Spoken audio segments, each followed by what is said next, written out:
Ini fakta. Ya, Bang. Ini mohon maaf Bang, saya harus ungkap ini Bang Egy, karena Abang nggak balas-balas WA saya, kecewa saya.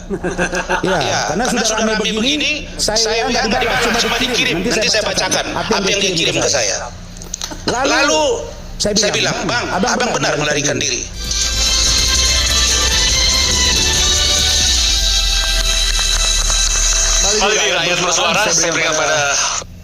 Selamat malam, kembali lagi dengan saya Zoro Joni Rombe.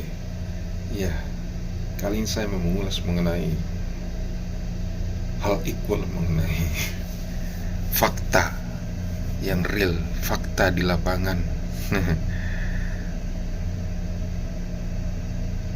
Apakah benar-benar fakta atau memang benar-benar bukti bahwa ada orang besar di belakang kasus ijazah Pak Jokowi. Mari kita saksikan. Baik, terima kasih. Bismillahirrahmanirrahim. Selamat malam teman-teman semua.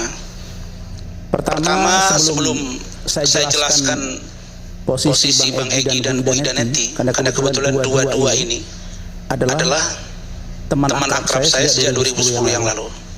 Tapi sebelumnya saya mengucapkan selamat sudah kembali umroh. Adinda Aiman, mudah-mudahan umroh mabrur. Amin. Dan saya jujur waktu itu, Bung Refli dan teman-teman semua, ketika saya lihat beliau naik di kereta api cepat, diberitakan, terus saya telepon. Alhamdulillah beliau angkat. Terus saya bilang lagi umroh, iya. Terus ingatkan saya, ini luar biasa nih. Apa beliau bilang? Ditulis tuh, qulil haqqu walau kana murran. Katakanlah yang benar itu meski pahit sekalipun, begitu kan? Dan ingat Bang, dia kata beliau nih, saya ini orang agama, saya kaget juga, hebat juga dalam Islam beliau nih. Dia bilang, Bang, setelah kehidupan dunia, ada kehidupan akhirat yang harus Abang bertanggungjawabkan. Karena itu saya akan ucapkan qulil haqqu walau kana murran.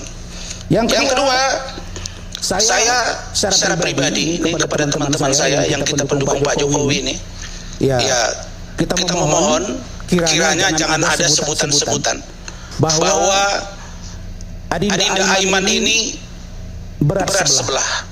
Apalagi menyebut ada sosok Pak Haritano di belakang ini semua. Ini sangat tidak fair dan membuat iNews, katakanlah MNC Group ini merasa kurang nyaman. Dan saya berharap teman-teman semua, marilah kita bicara fair bahwa ini adalah fakta yang disajikan di lapangan. Silakan kita yang menyimpulkan, kira-kira begitu. Berikutnya, saya berharap juga kepada para buzzer-buzzer, baik yang menyerang kami maupun yang menyerang kubu sebelah, yang mengatasnamakan pendukung Pak Jokowi. Saya tegaskan di sini, sampai 2 jam sebelum saya live ini, saya masih chattingan dengan saudara Kompol Syarif Fitriansah, ajudan Pak Jokowi, bahwa tidak pernah ada arahan dari Bapak Jokowi kepada pendukungnya untuk membuli orang-orang yang berbeda pendapat dengan beliau. Ini clear ya? Nah, jadi saudara-saudara sekalian, saya ingin sampaikan bahwa sebenarnya yang paling tahu Bang Egy dan Ibu Idanetti ini, mohon maaf, mungkin di antara kita ini saya paling dalam hubungan saya dengan dia. Ini jelas ini Mas Roy. 2010 saya bergabung dengan beliau. Sampai saya menyelesaikan kuliah, ikut magang di kantornya jadi managing partner. Dan saya tahu bagaimana karakter seorang Egy Sujana. Adapun Bu Idanetti ini saya yang bawa. Mohon maaf Bu Ida, saya rungkap malam ini. Itu ada Bu Ade Suryani, istri saya. Saya nangani kasus di Pekanbaru. Bu Idanetti datang ke saya, Bang, saya ingin ke Jakarta, bawa saya ketemu Bang Egy. Saya bawa Bu Idanetti ketemu Bang Egy Sujana, sampailah hari ini saya dengan Bu Ida bahagia yang tak terpisahkan dari Bang Egy. Apa maksud dari poin saya? Begini, kalau Bung Roy Suryo dan kawan-kawan mencermati pernyataan saya Agustus 2025 yang lalu di sini, yang saya sebut sebagai sahabat Egy Sujana, di mana Bang Egy pada waktu itu sedang berada di Leeds, United Kingdom, Inggris, sedang berobat sakit. Kenapa pada waktu itu ribut berita bahwa Bang Egy melarikan diri, padahal beliau sakit. Dan saya telepon Bang Egy, dari salah satu hotel di Jakarta didengar oleh keluarga saya. Saya tanya, ini fakta, ya, Bang. Ini mohon maaf Bang, saya harus ungkap ini Bang Igi, karena Abang nggak balas-balas WA saya, kecewa saya. Ya, karena sudah rame begini, saya WA nggak dibalas, cuma dikirim. Nanti saya bacakan apa yang dikirim ke saya. Lalu saya bilang, Bang, Abang benar melarikan diri. Dia cerita, aku sakit, Abangmu sakit, saya stadium 4, kanker, Abang sudah kurus. Terus gimana Bang? Begini Man, tolong sampaikan. Nah, ini ya, makanya saya tampil malam itu, saya telepon dari Daiman. Kenapa? Tolong sampaikan bahwa saya tidak ikut-ikutan dengan Roy Suryo CS terkait dengan ijazah S1 Bapak Joko Widodo. Ini kalimat beliau. Saya pertanggungjawabkan itu. Terus gimana ceritanya Bang? Kami ini 2019 sampai dengan sekarang agak berbeda haluan. 2019 beliau dengan Pak Prabowo Sandi, saya dengan Pak Jokowi Ma'ruf. Tapi kami tetap komitmen karena dia adalah guru saya bidang hukum. Saya tidak malu mengatakan itu. Terus masalahnya apa Bang? Sejatinya Roy Suryo dan Rismond itu mau saya jadikan ahli. Karena yang saya persoalkan adalah ijazah SMA Pak Jokowi. Nah, begitu Bang? Iya. Kalau begitu, boleh tidak saya sampaikan ini ke media? Maka pada waktu itu saya preskon dan saya terima kasih iNews Breaking News pada waktu itu. Dan saya sampaikan di sini dan beliau menonton pada waktu itu. Tapi Mas Roy bilang ke saya, waktu itu Anda mau tarik-tarik Egy dari kami kan? Tidak berhasil kan? Nah, ini kan kata-kata. Kita ini kan pakai memori. Dan kemudian beberapa hari yang lalu saya lihat Bung Mas Roy bilang, kami tidak pernah sama dengan Egy Sujana. Kalau Egy Sujana tidak penting bagi Anda, tidak usah bela-bela dia, biar kami yang ngurus dia. Nah, maka apa yang mau saya katakan? Sebenarnya sejak itu Bang Egy sudah ngomong ke saya, Bang, boleh nggak saya tangkap bahasa Abang ini? Apa itu? Ya artinya Abang ingin disampaikan nggak ke Pak Jokowi bahwa ini bukan yang Abang persoalkan ijazah? Boleh. Tidak apa-apa. Oke Bang. Kalau begitu saya inisiatif untuk saya ketemu Pak Jokowi, gimana kira-kira? Saya dengan Pak Jokowi bukan karena kasus ini ketemu, sudah sering. Dan saya menginisiasi pertemuan saya. Dan saya juga datang ke sini. Mas Roy di sini marah-marah ke saya, ambil uang receh. Kan begitu. Saya marah karena sesungguhnya sudah ngomong di sini bahwa kalian ini tidak solid. Sebelum saya ke Solo, saya tanya Bang Egy, Bang, apa masalah? Bayangkan Man, Abangmu ini pengacara senior, ya, tidak pernah yang namanya kuasa hukum melepaskan klien. Saya itu dilepaskan oleh Husinuddin. Jadi saya nggak cari bagian dari mereka. Kagetlah saya. Benar ini Bang, benar. Masih dilepaskan Bung Husin tidak mau. Dia tidak mau menjadi kuasa hukum dari Bang Egy. Bang Egy tidak tahu. Dari situlah salah satu mulai muncul ketidakpuasan Bang Egy. Tapi terlepas dari situ, saya berangkat ke Solo. Saya ketemu Pak Jokowi. Yang saya bicarakan bagaimana dukungan saya kepada beliau, bukan bicara Bang Egy melulu, tidak. Nah, pada waktu ketemu saya omongkan ke Pak Jokowi. Apa saya sampaikan ke Pak Jokowi? Pak izin. Ini kapan Bang? Sorry. Ya, kapan nih? 4 bulan saya kemarin. 3 bulan yang lalu. Iya, 4 bulan yang lalu Agustus dengan Bang Egy, saya bertelepon, kemudian saya ke Solo, diundang juga ke sini setelah itu. Dan sampai di sana saya sampaikan masalah Bang Egy. Apa jawab Pak Jokowi? Ketika saya bicara ada Bung Sarif, ngapain susah-susah harus menanyakan kepada Darmizal, kepada Rahmat, bawa Demokrat. Inilah repotnya nih, karena bicara Demokrat terbawa lagi Pak SBY. Nanti Pak SBY marah lagi, dia udah melukis sekarang kerjanya, dia nggak mau lagi ikut ribut-ribut ini.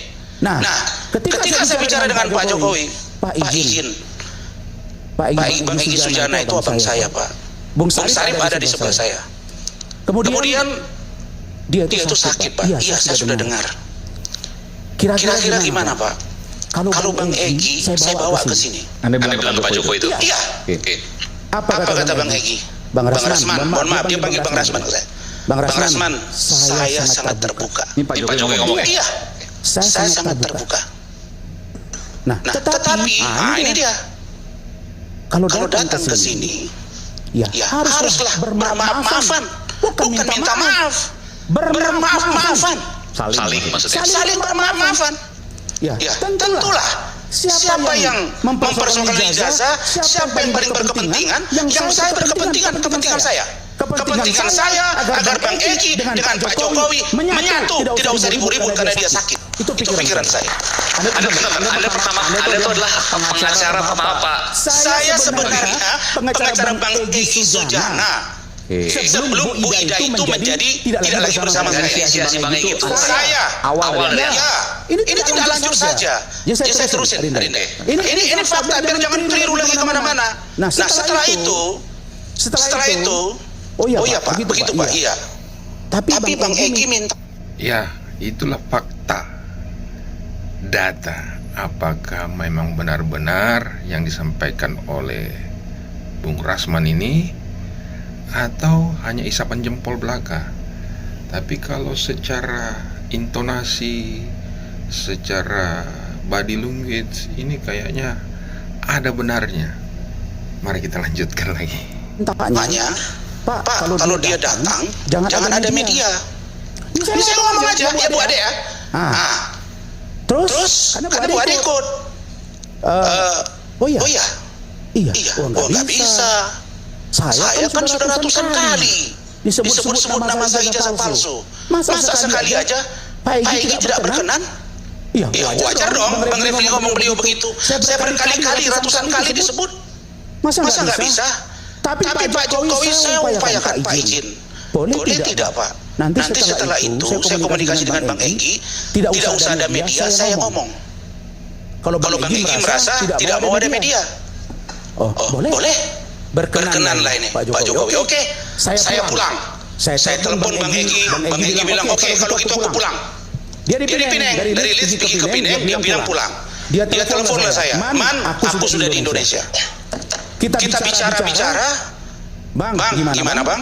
Kita berangkat. Abang sendiri, saya nggak pikirkan damai hari Lubis. Walaupun dia kawan saya, yang saya pikirkan Bang Egi sakit stadium 4. Saya nggak lihat salah dan benar dalam persoalan ini. Apalagi dia sebut ini ijazah SMA, bukan S1. Man, abang istiqoroh dulu ya. Istiqoroh 3 malam berturut-turut. Apakah ke Pak Jokowi itu tidak? Itu Dia istiqoroh apakah saya datang? Oke. Rasman, Man, besok kalau abang datang sama kau, nanti dia bilang aku terima duit. Nanti aku dibilang pengkhianat. Ya, itu abang pikirkanlah matang-matang. Saya bilang, abang mau berpikir bagaimana? Tapi yang pasti nggak ada duit. Maka saya katakan tidak ada duit dalam persoalan ini, apalagi 100 miliar. Jadi kalau Mas Roy tadi mengatakan wajah orang ngomongnya nggak jelas, sebut dong namanya. Lah sekarang kalian sebut siapa yang bilang 100 miliar itu? Sebut namanya. Jangan orang saja yang dibalik-balik menuduh sebalik, nggak boleh begitu. Nah makanya kembali kepada cerita tadi, oke? Bang Egi dia telepon saya, Man, aku putuskan tidak mau ketemu Pak Jokowi. Sempat seperti ya? Tidak Bu Ade. Bulan apa kira-kira Bang? Kira-kira sebulan yang lalu. Oke, sebulan yang lalu. Iya, Bang, saya bilang. Desember berarti itu ya? Iya, awal. Bang, saya bilang. Abang benar-benar nih. Iya. Aku nggak tega nengok kawan-kawanku semua. Apa kata Habib Rizik ke saya? Saya terus posting foto dia dengan Pak Habib Rizik kan? Ya sudah, saya kan tidak. Ini menarik. Apa kaitannya ijazah dengan Habib Rizik? Ya, mohon maaf, ini kan TPUA. Tim pembela ulama dan aktivis. Saya ikut mendirikan itu, Adinda. Nah, jadi wajar dong mereka bikin TPUA. Karena pengacara Bang Egi itu TPUA. Pak Al-Qadiri. Habib Rizik masuk dalam TPUA. Dia bagian dengan berdekatan ke sana arahnya kan begitu ya. Ya kan boleh saya bilang satu aliran lah kira-kira begitu dah. Nah, lalu begitu dia kirim ke saya foto, saya bilang sama istri, oh sudah selesai. Tapi saya telepon, Bang, mohon maaf, saya kan akan konsisten di kami Jokowi loh. Silakan Adinda. Kalau nasib Adinda baik di sana lah, saya di sini. Itu. Lalu ramelah ketika gelar perkara khusus. Ya, Adinda. Lucu. Tiba-tiba Bu Ida ngomong. Memang saya lihat itu. Saya menangis menyaksikan ijazah Pak Jokowi, ternyata asli rame berita ini. Rame, dihajarlah, dibully Bu Ida ini. Saya WA dia, saya kirim jempol. Marah Bu Ida sama saya. Tidak pernah sejarahnya kami marah-marah. Michael marah dia. Saya bilang, abang jangan begitu sama saya ya. Kata dia, apa ini dikirim voice note panjang lebar? Saya bukan termul ya. Bu, yang bilang termul siapa? Ibu yang bilang saya termul. Saya nggak pernah termul. Saya bilang, saya ketua umum kami Jokowi, saya nggak ngerti termul. Ada yang bilang ternak mulia, ada yang bilang ternak salah, saya nggak. Saya bilang.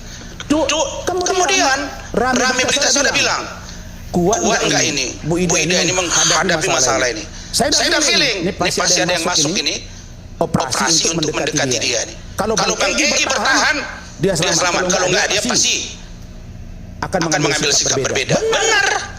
Begitu sampai ke sana, keluar di berita, saya WA Bu Ida kirim, saya mohon maaf ya, dia Bung Andi Azwan dengan Bung Lecu. Saya sesalkan juga Bang Egy Sujana abangku, Bu Elida Neti ibuku. Kita sudah seperti saudara.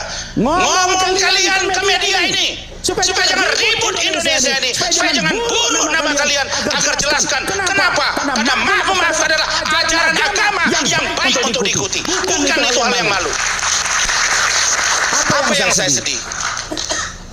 Saya WA Bu Ida, Bu, tolong jawab WA saya. Benar kalian ketemu Pak Jokowi? Dikirim foto ke saya bahwa dia sedang membuat laporan polisi di Polda Riau Pekanbaru bersama Hizbullah anak Pak Egy tanggal 8. Saya tunjukkan ke istri, aduh Bu Ida ini bermain dia sama kita ini udah pakar. Saya juga waktu ketemu begini, ya seolah-olah mau digambarkan bahwa Bu Ida itu tanggal 8 itu tidak di tempat Pak Jokowi, tapi dia masih di Polda Solo, di Polda Riau Pekanbaru. Nah, saya ini juga waktu mau ketemu Pak Jokowi diatur waktunya oleh Syarif, itu waktu itu saya masih di Batam. Itu kasus yang lain ya Riau. Iya, sebentar saja kok. Dia mau menggambarkan itu. Saya penasaran, telepon Bang Egy nggak diangkat, saya WA lah Syarif. Adinda, saya ingin konfirmasi dan rame nih. Malam itu juga, malam kejadian tuh Bang Refli. Saya bilang, Adinda, benar. Bang Egy datang dengan Ibu Ida Neti, dengan Pak Darmizal, dengan Pak Rahmat. Dijawab, benar Bang. Bu Ida Neti, saya ulangi, benar Bang. Kenapa kata dia? Ini nggak ngaku ini. Saya bilang, kok katanya masih di Polda. Saya kirim ke Bu Ida, Bu, ini chat WA dari ajudan Pak Jokowi. Tidak dijawab sampai hari ini. Ini kan tidak sehat ini. Ini tidak sehat. Maksud saya begini, kalau misalnya sudah ada pertemuan itu, Sampai ya Bang Egy tinggal ngomong bahwa saya benar sudah bermaaf-maafan dengan Pak Jokowi. Yang kedua, saya merasa bahwa kasus ini saya ingin dilakukan restoratif justice. Kira-kira nanti dijelaskan oleh Bung Lecumanan. Mereka datang ke Solo sampai bercanda itu Adinda Syarif. Bang, emang ke Solo mau ngapain? Mau main-main ke rumah Pak Jokowi? Itu digituin. Nah, maksud saya, Pak Darmizal sudah ngomong ke media melalui Rahmat. Ada doa, ada peluk-pelukan. Lah saya nggak mau tahu, mau peluk-pelukan, mau cium-ciuman. Yang penting bagi saya datang ke situ dan selesai urusan mereka. Dan saya terima kasih. Konfirmasi juga Bu Ida, Elida Neti saya undang juga. Cuma lagi di luar kota. Yang kasih nomornya itu. Saya undang Zoom tapi kemudian saya sudah feeling sama Anggi. Bang Egy juga demikian. Saya bilang Anggi, ini nomornya Bang Hairul Lubis juga. Saya yakin nggak akan mau Bu Ida Neti. Padahal Bu Ida Neti itu paling berani di media.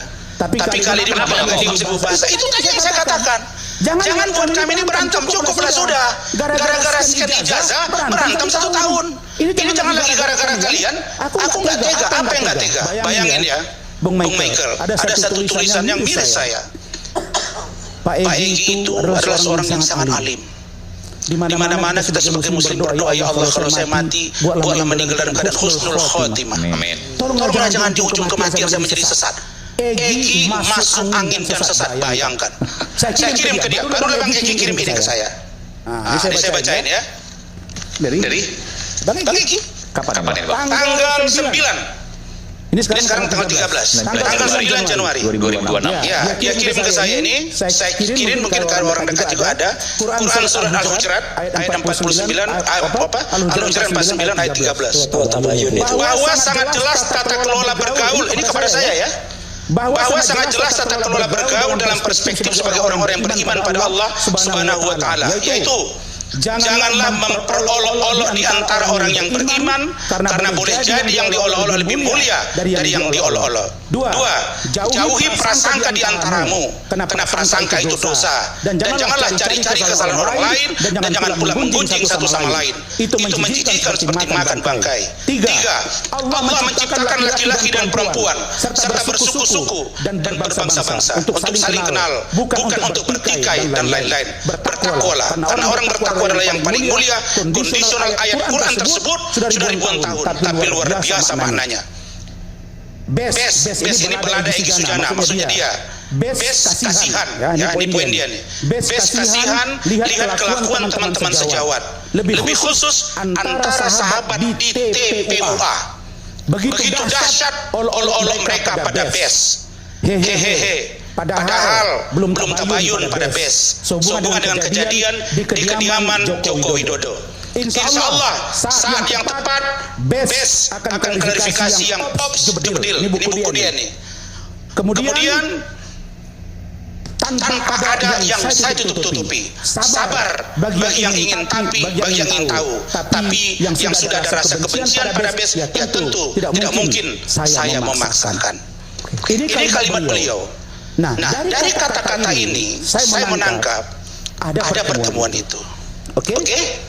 Yang kedua, kalau orang datang berpelukan sudah lama.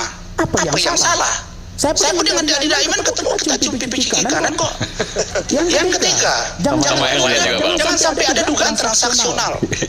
Tapi yang pasti untuk tidak lagi menjadi bola liar.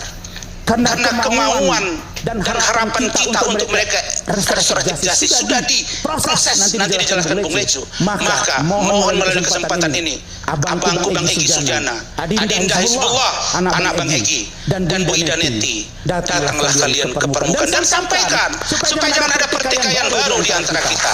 Saya kira itu dari saya. Nanti saya akan tanggapi jika ada pendapat yang lain. Ya, karena nama saya tadi banyak disebut ya. Jadi saya ingin tanggapi sedikit. Yang pertama memang benar bahwa saya, Dr. Resmond dan Dr. Tifa itu memang diminta resmi oleh TPUA, tim pembela ulama dan aktivis, untuk menjadi ahli ketika TPUA itu mendaftarkan laporan gugatan ke Bareskrim pada bulan Desember tahun 2024. Jadi tahun sebelumnya, tahun yang lalu. Dan pada saat itu kemudian kami diinformasikan bahwa nanti akan ada kunjungan ke satu tempat di mana itu akan menjadi titik di mana itu dipersoalkan. Sekarang kita tanya ke masyarakat. Kalau yang dipersoalkan itu adalah soal ijazah SMA, Bang Aiman, kunjungan dari TPUA itu mau ke SMPP Negeri 10 atau SMA 6 atau ke Universitas Gadjah Mada? Simpel kan? Kunjungannya kemana? Ke UGM.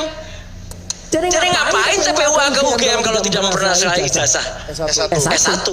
Udah itu anak kecil, anak bodoh baru lahir aja ngerti. Itu internal kalian. Itu yang udah nggak usah jawab. Itu internal kalian sebenarnya, Mas Rob. Kan kalian ini TPUA udah lah. Kan tadi abang udah ngomong banyak. Saya hanya jelasin aja. Ya. Terus ada pertemuan di salah satu rumah makan. Ya, ST namanya. Saya nggak usah sebut nanti iklan. Di Senayan City. Disitulah Bang Egy juga sebut. Saya mengundang Roy Suryo, ada Resmond, ada videonya. Kami tanda tangan juga bahwa kami akan melakukan kerjasama untuk TPUA. Jelas-jelas disebut ijazah. Saya mau diteliti itu ijazah apa? Ijazah S1 Universitas Gadjah Mada.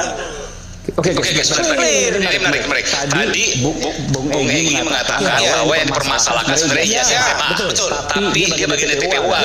Tapi TPUA datangnya tim pembela ulama dan aktivis. Tapi kemudian menurut Mas Roy, TPUA ini datangnya ke UGM 15 April 2020. Nah itu gimana? Begini, Bang Egy bilang begini, Mas Roy. Mas Roy begini, agak tenang dan nyaman kita ngomongnya nih. Begini kan. Bang Egy bilang, saya kan persoalkan ijazah SMA, tapi mereka membawa ibaratnya di upgrade, ini menjadi ijazah S1. Ya, Kanda, Abang, ya sudah. Tidak persoalkan karena target saya SMA. Karena pikiran saya, kalau SMA tidak ada, pasti S1 tidak ada. Nah, begitu SMA diperlihatkan, makanya Bu Ida nangis-nangis. Bu Ida itu lebih nangisnya Bu Ida SMA daripada S1 sebenarnya.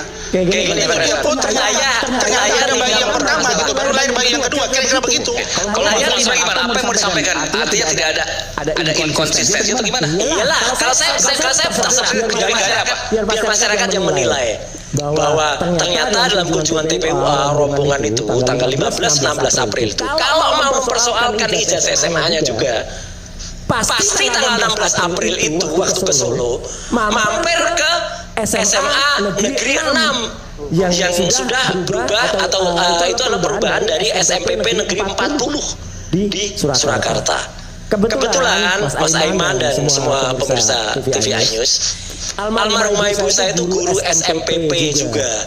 Jadi saya ngerti perubahan SMPP Negeri 40 menjadi SMA 6 Solo. Jadi clear lah soal itu, kita ngerti ada perubahan SMA. Dan tapi itu yang pertama. Jadi soal saya nggak akan tentang Bang Rasman tadi cerita soal Bang Egy, silakan.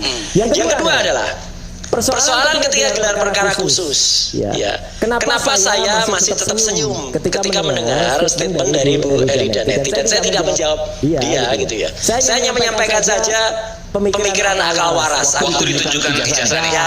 Ya. Ijazah itu tidak keluar kertasnya begini, tidak. Tetapi masuk di dalam satu stop map yang ada plastiknya. Seperti itulah kurang lebih. Ya. Tapi lebih besar. Dan pertama kali yang disampaikan Bu Ida itu adalah bukan emboss tapi embus. Jadi waktu itu ada Ini beda klaster nih, Mas. Jujur dulu, Mas. Mas kan klaster 2. Enggak, saya merekam. Saya merekam Bu Danetti Mas tidak ada. Gini. Saya merekam statement Bu Elida di banyak media. Bukan kita ngomong sendiri. Saya mau tanya, Mas kan sering mempertanyakan, oh ini diusir. Sekarang Mas tidak ada di situ, bagaimana Mas bisa tahu? Saya lihat statementnya Bu Elida Danetti, ada rekamannya. Bu Ida bilang dia pegang. Ada. Bukan maksud saya. Udah itu dia ngomong itu nggak usah, itu ngapain juga orang bohong ini masih lamaran lagi. Sekalian saya Orang bohong sama saya. Saya luruskan dulu ya. Itu orang Ada rekamannya. Ada rekamannya. Dari siapa? Bu Eli Danetti bicara di salah satu infotainment. Oh itu iya. Yang saya bilang, Bu Ida Danetti bilang dia pegang ijazah. Dia mencatatkan. Kalau Pak Mas Roy bilang tidak, Mas Roy kan tidak ada di sini. Gini. Tolong dengerin dulu udah baik-baik. Gunakan telinga kita untuk mendengar dulu. Ya, jangan langsung gunakan mulut. Terus. Jadi gini, dalam rekaman infotainment itu, Bu Eli Danetti mengatakan, tangan saya nembus. Belajar David Copperfield dia, tangannya nembus. Ya. Plastik itu tebal dan ini yang saya lihat sendiri Bang Rasman. Ketika pada sesi kedua, kami ada tidak ada sobek atau kerusakan di plastik itu, nggak ada. Jadi nggak mungkin ada tangan bisa nembus, dan posisinya adalah tanda tangan itu ada di tengah. Satu kan? Coba jelasin. Nanti dulu. Ini yang ikut. Jangan dipotong dulu. Nanti dulu. Artinya apa? Posisi tanda tangan rektor Prof. Teguh Yakob itu adalah tidak di pinggir, ada di tengah. Jari tangan manusia itu tidak akan sampai ke situ, dan itu adalah emboss katanya. Padahal sekarang banyak sekali printing yang bentuknya mirip-mirip emboss, harus dirasakan, harus dipegang. Mengatakan emboss saja embus. Rekamannya saya ada tuh, rekaman dari cc.com. Ya, itu jelas itu ada itu embus, dan makanya sudah saya senyum saja Bang Rasman ketika ada orang awam mengatakan merasakan soal embus. Nah jadi intinya gini, Karena mengenalnya nggak mungkin. ada plastiknya, tangan bisa merasakan. Itu aja. Kalau tangan itu bisa nembus, luar biasa tangan itu, berarti tangannya Copperfield. Soal itu dulu yang hadir. Embus. Baik, jadi gini, ya kan, saya kebetulan yang di kedua sesi ya, sesi pertama maupun sesi kedua. Kalau Bang Roy ini kan hanya di sesi kedua. Saya tanya, betul tembus tangan jadi bisa merasakan berapa? Yang kami lihat bahwa di situ memang Dirkrim itu menyampaikan kepada peserta gelar bahwa tidak boleh disentuh tapi boleh dilihat. Nah, kemudian para peserta ini Nembus nggak tangannya Bu Elida? Enggak, sebentar dulu, jangan dipotong dulu Bang Roy. Iya, makanya. Sekali Bang Roy, sabar.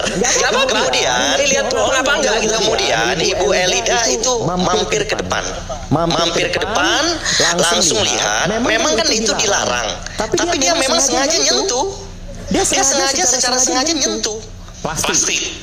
Nyentuh langsung. Ya plastik kan? Plastik itu disentuh. Nah iya. Nah ketika disentuh memang dia bilang dia merasa ya memang ada endorse. Itu yang disampaikan. Sebentar, nggak mungkin bisa dirasakan ada plastik itu. 1000% ya, nggak usah 99,9. Begini. Namanya plastik, ada plastiknya. Nggak mungkin. Itu nggak tebel-tebel Begini. Jadi bisa tetap dirasa. Tidak. Kalinya sih iya. Mas Roy. Faktanya di sesi kedua, Bang, ya kan? Saya kan kebetulan sama Bang Alkatiri sesi pertama, sesi kedua, Bang. Di sesi kedua ketika diri mengumumkan untuk dilihat, saya tanya Bang Alkatiri, Bang nggak lihat lagi insaf saya sampai ngomong gitu. Baru lagi itu. Iya, memang Alkatiri bilang insaf ya. Alkatiri bilang insaf. Alkatiri ngomong insaf, dua kali dia ngomong. Insaf itu sadar loh artinya itu. Insaf itu artinya dia udah sadar. Kalau satu kata-kata diterjemahin sendiri ini repot. Ya bisa. Yang jelas gini, Anda silakan sekarang gerabah plastik. Kalau bisa plastik itu merasakan embos luar biasa tangan Anda. Ya,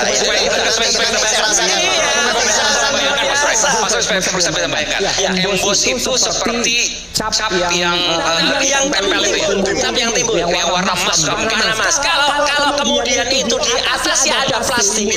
Kalau atasnya ada plastik, terasa nggak embosnya? akan terasa kalau tipis. Plastiknya segini gimana bisa begini? Udah ini bohong, bohongnya ada akan terus Begini. Mas Roy begini. Sebenarnya kalau kita cermati, Bu Ida dengan kalian ini kan satu tim. Kenapa nggak kalian pakai aja dulu? Nengok apa nggak pegang? Itulah artinya kalian tidak solid, tidak satu suara, tidak satu pikiran. Kenapa aja pakai begini? Itu memang bukan kuasa hukum saya, jadi kalau Bagaimana sekarang Venezuela itu diambil presidennya oleh Amerika Serikat? Kalian tidak solid. kalau Profesor Itu dia. dan tangkap Jadi kalau saya kalian, Mas Roy, mumpung belum sidang datang aja ke Solo. Menurut saya ini kalau boleh datang ke Solo, datang ke Solo bermaaf-maafan. Mumpung belum sampai persidangan. Masih ada menurut saya. Ya masih ada tuh 3 orang. Kalau mau datang ke Solo,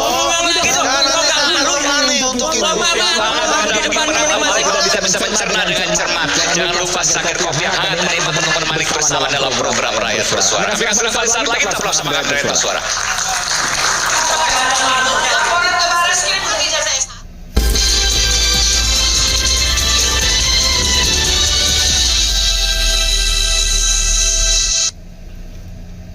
saya tanya, ini fakta. Ya, Bang. Ini mohon maaf Bang, saya harus ungkap ini Bang Iki. Karena Abang nggak balas-balas WA saya, kecewa saya. Ya, karena sudah rame begini, saya WA nggak dibalas, cuma dikirim. Nanti saya bacakan apa yang dikirim ke saya. Lalu